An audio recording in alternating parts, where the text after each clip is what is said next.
Assalamu alaikum students, welcome to your class. I am your teacher Mrs. Saida Bano. Our today's lecture is about plasma membrane. Plasma membrane is the outermost envelope surrounding the cell that separates and protects the cell from external environment and provides a connecting system between the cell and its environment.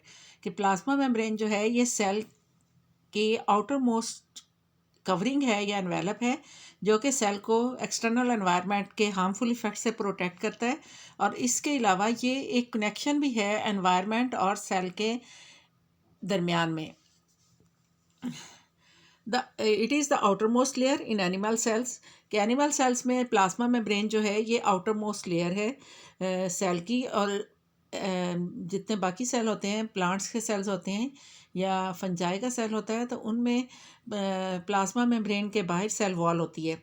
It's thickness is 5 to 8 nanometre के plasma membrane की thickness जो है वो 5 से 8 nanometre तक है। It is selectively permeable कि ये हर चीज़ को अलाउ नहीं करती कि इसमें से मूव करके अंदर जाए सेल के, सिलेक्टिवली परमिएबल है। कुछ चीज़ें जो है इससे मूव करके सेल के अंदर जा सकती हैं, कुछ नहीं जा सकती। सर्व्स एज आउटर बाउंड्री कि ये सेल की आउटर बाउंड्री के तौर पे एक्ट करती है। Allow some substances to cross more easily than others कि कुछ सब्सटेंसेस इसमें से बहुत आसानी से पास हो जाते हैं। फॉर एग्जांपल वाटर है या आइंस है, लेकिन कुछ स्मॉल साइज़ के मालिक्यूल्स हैं, फॉर एग्जांपल ग्लूकोज वगैरह, लेकिन बाकी चीज़ें इसमें से आसानी से पास नहीं हो सकती। Made of phospholipids, proteins and conjugated molecules और इसकी केमिकल कंपोजिशन क्या है कि ये फॉस्फोलिपिड्स, प्रोटीन्स और इसके अलावा कुछ कंजुगेटेड मालिक्यूल्स होते हैं जो लिपिड्स के साथ, फॉर एग्जांपल कार्बोहाइड्रेट्स अटैच हो गए तो वो ग्लाइकोलिपिड्स हो गए और अगर प्रोटीन्स अटैच हो गए तो ग्लाइकोप्रोटीन्स। तो इस तरह से ये फॉस्फोलिपिड्स, प्रोटीन्स और कॉन्जुगेटेड मालिक्यूल से मिलकर बनी हुई है। Separates and protect cell from external environment और इसका एक फंक्शन ये भी है कि ये सेल को सेपरेट करती है एक्सटर्नल एनवायरनमेंट से और प्रोटेक्ट भी करती है सेल को। Provides connecting system between cell and its environment और ये एक तरह का कनेक्शन भी है एनवायरनमेंट और सेल के दरमियान में।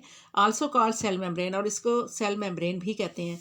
Chemical composition of plasma membrane के प्लाज्मा मेम्ब्रेन की केमिकल कंपोजिशन क्या है तो chemically it is composed of 3 types of molecules, lipids, proteins and carbohydrates. कि अब इसमें 3 तरह के मैक्रो मॉलिक्यूल्स हैं। मैक्रो मॉलिक्यूल्स लार्ज साइज़ के मॉलिक्यूल्स हैं। तो बेसिक जो फ्रेमवर्क है इसकी स्ट्रक्चर का दैट इज़ लिपिड बाइलेयर और उसमें पहले जो यूनिट मेम्ब्रेन की स्ट्रक्चर थी ये कहा जाता था कि लिपिड्स 2 लेयर्स हैं लिपिड्स की और उसके ऊपर कंटिन्यूस लेयर है प्रोटीन की दोनों साइड पे, जैसे कि सैंडविच बना होता है, यानी प्रोटीन्स की 2 लेयर्स के दरमियान में लिपिड्स की 2 लेयर्स का सैंडविच बना हुआ है और उसको यूनिट मेम्ब्रेन स्ट्रक्चर कहा जाता था। लेकिन इलेक्ट्रॉन माइक्रोस्कोप से रिवील हुआ कि इस तरह यूनिट मेम्ब्रेन का स्ट्रक्चर जो है वो रॉन्ग है। लिपिड्स जो हैं वो कंटिन्यूस लेयर बनाते हैं और उसके इर्द गिर्द जो है प्रोटीन्स की कंटिन्यूस लेयर नहीं है, बल्कि क्या है कि प्रोटीन्स, कार्बोहाइड्रेट्स और डिफरेंट मॉलिक्यूल्स जो हैं उसके साथ अटैच हुए हुए हैं। The recent model is called fluid mosaic model and it was proposed in 1972 by S.J. Singer and G Nicolson कि अब जो रिसेंटली मोस्ट एक्सेप्टेड मॉडल है प्लाज्मा मेम्ब्रेन का, इसको फ्लूइड मोज़ेक मॉडल कहते हैं और ये इलेक्ट्रॉन माइक्रोस्कोप के थ्रू रिवील हुआ था 1972 में। S.J. सिंगर और निकोलसन जो था उन्होंने ये प्रपोज किया था। ये डायग्राम है लिपिड फ्लूइड मोज़ेक मॉडल की प्लाज्मा मेम्ब्रेन की कि इसमें देखें लिपिड्स की 2 लेयर्स हैं और इसके अंदर प्रोटीन्स जो है एम्बेडेड फॉर्म में और उनके साथ ग्लाइकोलिपिड्स, लिपिड्स के साथ कार्बोहाइड्रेट के मालिक्यूल्स अटैच हैं। ग्लाइकोप्रोटीन्स के प्रोटीन्स के साथ कार्बोहाइड्रेट्स के मालिक्यूल अटैच हैं। इसके अलावा क्या है, कोलेस्ट्रॉल का मालिक्यूल है एम्बेडेड फॉर्म में। इसमें कुछ पेरिफेरल प्रोटीन्स हैं जो सिर्फ किनारों पे होते हैं, कुछ जो हैं वो ट्रांस मेम्ब्रेन प्रोटीन्स हैं कि एक साइड से लेके दूसरी साइड तक जाते हैं। और इसके अलावा कोलेस्ट्रॉल जो है वो भी इस मेम्ब्रेन के अंदर है। Next, what is the fluid mosaic model? Cell membrane is lipid bilayer in which the proteins are partially embedded like floating icebergs in sea. कि फ्लूइड मोज़ेक मॉडल ये प्रपोज करता है कि प्लाज्मा मेम्ब्रेन लिपिड्स की 2 layer हैं और proteins इसके अंदर एम्बेडेड फॉर्म में एम्बेडेड होते हैं, अंदर को धंसे हुए, जैसे ये स्टोन्स वगैरह हम मेटल में लगा लेते हैं ना, तो हाफ पोर्शन उसका मेटल के अंदर जाता है, हाफ बाहर होता है। तो या फिर आइसबर्ग जैसे सी वाटर में आइस के बड़े बड़े पीसेस जो है फ्लोट कर रहे होते हैं, तो कुछ पोर्शन उनका वाटर के अंदर होता है, कुछ बाहर होता है. Fluid mosaic model describes the plasma membrane as a flexible boundary of cell. The phospholipids move within the membrane. क्या फ्लूइड मोज़ेक मॉडल के मुताबिक जो है प्लाज्मा मेम्ब्रेन जो है फ्लेक्सिबल है, इसके अंदर एक ही जगह पे फिक्स नहीं हुए हुए ना लिपिड ना प्रोटीन्स, बल्कि क्या है कि लिपिड्स भी जैसे वाटर मूव करता है, फ्लूइड कोई मूव करता है, तो ये मूव करते रहते हैं. और उसके साथ साथ जो प्रोटीन्स हैं वो भी स्कैटर्ड फॉर्म में, जो इसके अंदर एम्बेडेड फॉर्म में है और स्कैटर्ड हैं, बिखरे हुए हैं इरेगुलर पैटर्न में, वो भी अपनी जगह से एक जगह से दूसरी जगह मूव करते रहते हैं. Lipid molecules are present in fluid state capable of rotating and moving. The proteins occur in mosaic or discontinuous particles that penetrate deeply into and even through the lipid sheet. क्या fluid mosaic model के मुताबिक क्या है कि lipids के molecules जो हैं वो फ्लूइड स्टेट में हैं, वो सॉलिड स्टेट में नहीं है, बल्कि क्या है कि वो अपनी जगह से फ्लूइड की तरह एक जगह से दूसरी जगह मूव करते रहते हैं. और प्रोटीन्स जो है इरेगुलर और डिसकंटिन्यूस पैटर्न में, जो इसके अंदर कुछ प्रोटीन्स ऐसे हैं जो एम्बेडेड फॉर्म में, कि हाफ अंदर गए हुए हैं हाफ बाहर है प्रोटीन से, और कुछ जो है वो एक साइड से दूसरी साइड तक जाते हैं, क्रॉस करते हैं पूरी लिपिड बाइलेयर को. Globular proteins are irregularly embedded in the lipid bilayer. के मोज़ेइक मैनर का क्या मतलब है कि जो राउंड शेप के ग्लोबुलर प्रोटीन्स हैं वो इरेगुलर पैटर्न में प्लाज्मा मेम्ब्रेन के अंदर एम्बेडेड हैं. अब फंक्शंस ऑफ प्लाज्मा मेम्ब्रेन जो हैं कि मैंने आप लोगों को बताया था, इट इज़ सिलेक्टिवली परमिएबल, कि कुछ चीज़ों को अलाउ करती है, कुछ चीज़ों को ये डिसअलाउ करती है. और किस तरह से मटेरियल्स मेम्ब्रेन के क्रॉस मूव करते हैं. ज़ाहिर है सेल जो है वो लिविंग यूनिट है या यूनिट ऑफ लाइफ है, तो अपनी लिविंग एक्टिविटीज़ को कंटिन्यूस करने के लिए उसे बहुत सारी चीज़ें चाहिए, कुछ चीज़ें उसने बाहर भी निकालनी होती हैं. तो वाटर जो है वो फ्रीली मूव कर सकता है प्लाज्मा मेम्ब्रेन के अक्रॉस. और वाटर जो है उसका डिफ्यूजन होता है, और ऑस्मोसिस का प्रोसेस उसे कहते हैं. The diffusion of water across the selectively permeable membrane is called osmosis. के सिलेक्टिवली परमिएबल मेम्ब्रेन के अक्रॉस वाटर की मूवमेंट को फ्रॉम हायर कंसनट्रेशन से लोअर कंसनट्रेशन, उसको हम क्या कहते हैं, osmosis. Regulating the water flow through the plasma membrane is an important factor in maintaining the homeostasis within the cell.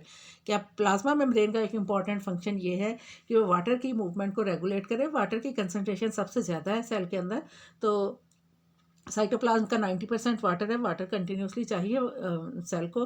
तो वाटर जो है वो मूव करके सेल के अंदर आता है मेम्ब्रेन के थ्रू, और इस प्रोसेस को हम ऑस्मोसिस कहते हैं. इसलिए के अलावा बाकी मटेरियल्स जो हैं वो भी मूव करके आते हैं, और कुछ जो है पैसिव ट्रांसपोर्ट के थ्रू आते हैं. पैसिव ट्रांसपोर्ट किसे कहते हैं, when cell uses no energy to move particles across the membrane, it is called passive transport. के जब प्लाज्मा मेम्ब्रेन के अक्रॉस मटेरियल्स जो सेल से बाहर हाई कंसनट्रेशन में हैं वो मूव करके अंदर आते हैं लोअर कंसनट्रेशन की तरफ, और इसको हम पैसिव ट्रांसपोर्ट कहते हैं. या अगर सेल के अंदर जो है वो मटेरियल्स ज़्यादा कंसनट्रेशन में खुद ब खुद मूव करके डिफ्यूजन के थ्रू प्लाज्मा मेम्ब्रेन से बाहर चले जाएंगे, इसको पैसिव ट्रांसपोर्ट कहेंगे. इसमें एटीपी या एनर्जी जो है वो यूटिलाइज नहीं होगी. नेक्स्ट है एक्टिव ट्रांसपोर्ट. के कुछ मटेरियल्स ऐसे हैं जो सेल के बाहर या अंदर ज़्यादा कंसनट्रेशन में होते हैं, लेकिन अगर सेल के अंदर वो ज़्यादा कंसनट्रेशन में है लेकिन फिर भी सेल को वो चाहिए, तो सेल जो होगा वो एनर्जी यूटिलाइज करेगा एटीपी, और बाहर से उनको अंदर की तरफ लेके आएगा अगेंस्ट कंसनट्रेशन ग्रेडियंट. तो इसको हम कहते हैं एक्टिव ट्रांसपोर्ट. अब एक्टिव ट्रांसपोर्ट के थ्रू भी सेल्स के कुछ ऐसी चीज़ें हैं जो सेल के अंदर कंसनट्रेशन कम है, उसकी बाहर ऑलरेडी ज़्यादा है, लेकिन फिर भी सेल ने उन्हें बाहर निकालना है, तो सेल उनको पुश करके बाहर निकालेगा एटीपी यूटिलाइज करके. तो एक्टिव ट्रांसपोर्ट के थ्रू भी प्लाज्मा मेम्ब्रेन के अक्रॉस मटेरियल जो हैं वो मूव करते हैं. अब लार्जर साइज़ के मॉलिक्यूल्स जो हैं वो सेल के अंदर या बाहर कैसे, या लार्जर क्वांटिटी में अगर मटेरियल सेल ने इनटेक करने हैं तो वो कैसे इनटेक करेगा. Moving of large molecules into out of the cell through vesicles और वैक्यूल्स इज कॉल्ड एंडोसाइटोसिस. के लार्जर क्वांटिटी में फ्लूइड या सॉलिड पार्टिकल्स जो हैं अगर सेल ने इनटेक करने हैं या बाहर निकालने हैं, तो प्लाज्मा मेम्ब्रेन की इनफोल्डिंग होगी या आउटफोल्डिंग होगी और वैक्यूल बनेंगे. इस प्रोसेस को हम ईटिंग प्रोसेस ऑफ भी सेल कहते हैं, और ये एंडोसाइटोसिस का प्रोसेस है. अब एंडोसाइटोसिस दो तरह की होती है, फेगोसाइटोसिस और पिनोसाइटोसिस. के फेगोसाइटोसिस सेलुलर ईटिंग यानी सॉलिड पार्टिकल्स का इनटेक होता है, और पिनोसाइटोसिस का मतलब है कि ड्रिंकिंग ऑफ सेल के लार्जर क्वांटिटी में अगर फ्लूइड्स को इनटेक करना है या बाहर निकालना है या अंदर लेके जाना है तो उसको वैक्यूल बना के बाहर निकालेगा सेल, या वैक्यूल की फॉर्म में अंदर लेके जाएगा, तो इसको हम पिनोसाइटोसिस कहते हैं। और सेल ने अगर बाहर चीज़ें निकालनी है तो उसको हम कहते हैं exocytosis. Endocytosis intake of materials inside the cell. Exocytosis removal of materials outside the cell by forming vacuole. Endocytosis cell membrane surrounds the substances by infolding in the form of vacuole or form of vesicle. कि endocytosis में कोई भी substance जो है उसको membrane surround करती है, plasma membrane, और वैक्यूल की फॉर्म में उसे अंदर ले जाती है। अब 2 टाइप्स की एंडोसाइटोसिस होती है। फेगोसाइटोसिस, इसमें क्या होता है कि लार्जर साइज़ के मॉलिक्यूल्स जो हैं सॉलिड पार्टिकल्स उनको इनटेक किया जाता है फूड वैक्यूल की फॉर्म में। और पिनोसाइटोसिस जो है उसमें छोटे फ्लूइड जो हैं उनको लार्जर क्वांटिटी में वैक्यूल बना के इनटेक किया जाता है। तो इस तरह से मटेरियल्स जो हैं प्लाज्मा मेम्ब्रेन के अंदर या पाए जाते हैं। इसके अलावा प्लाज्मा मेम्ब्रेन जो है उसका एक ये भी फंक्शन है कि प्लाज्मा मेम्ब्रेन से नर्व इम्पल्सेस जो हैं वो ट्रांसमिट होती हैं इलेक्ट्रिक करंट की फॉर्म में। Students, that's all from today's lecture. अल्लाह हाफिज़।